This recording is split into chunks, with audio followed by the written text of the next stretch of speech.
आई भैया हम गाय कलाकार दीपक लाल यादव सब भैया लोग के पैर छू के प्रणाम कर रहल बानी। और आई हमारे दिलों के धड़कन अजय भैया आप लोगों के बीच बीडीसी के प्रत्याशी हैं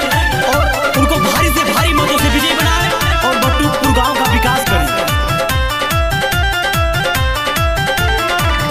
बीडीसी पद के प्रत्याशी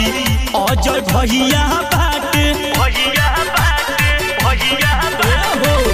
बीडीसी पद के प्रत्याशी अजय भैया बाटे जे करे हो सिर के ऊपर मटुपुर के हथवा बाटे जे करे हो सिर के ऊपर मटुपुर के हथवा बाटे बीडीसी पद के प्रत्याशी अजय भैया बाटे बीडीसी पद के प्रत्याशी अजय भैया बाटे।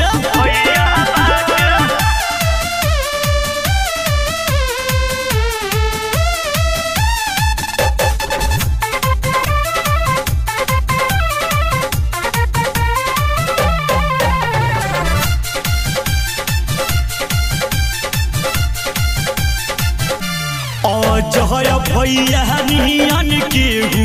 नाही बाटे हर दम रही है भैया तोहरे हो साथे अजय भैया नियन केहू नाही बाटे हर दम रही है भैया तोहरे हो साथे दुखिया गहरी मन के मसीहा बाटे दुखिया गहरी मन के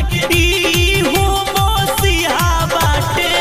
बीडीसी पद के प्रत्याशी अजय भैया बाटे